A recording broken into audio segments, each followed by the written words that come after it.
Sir మీ పేరు? Sunil Naidu, sir ఎక్కడి నుంచి వచ్చారు? బెంగళూరు నుంచి. సార్ మీరు బిజినెస్ మ్యానా? సార్ ఇక్కడ ఇంత పెద్ద ఈవెంట్ ఆప్తా క్యాటలిస్ట్ వాళ్ళు 3 days కమ్యూనిటీ బేస్ లో చేయడం మీకు ఎలా అనిపిస్తుంది sir? It's a very wonderful thought, and I thank APTA for thinking about this, and I thank all these members who were involved in doing this.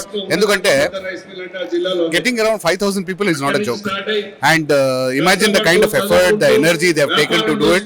I'm sure they would have spent a good 1 year or 2 years or whatever effort they have taken. I think I personally thank each one of them for doing this, and this is a massive crowd. And this, as a business person like me, it helps. Sir, ఎంతో మంది budding entrepreneurs ఉంటారు, entrepreneur అవ్వాలనుకుంటారు. అలాంటి వాళ్ళకి ఇలాంటి events ఎలా ఉపయోగపడతాయని మీ opinion? Ma'am, this is very important. అంటే ఇలా ఒక networking should happen.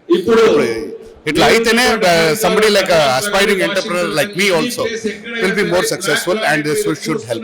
Sir, event ముఖ్య కారణం వచ్చేసి కనెక్ట్, కొలాబరేట్, క్రియేట్. అది మీకు అయిందా? Yes, it did. In fact, it did. Thank you sir, have a great day. Thank you.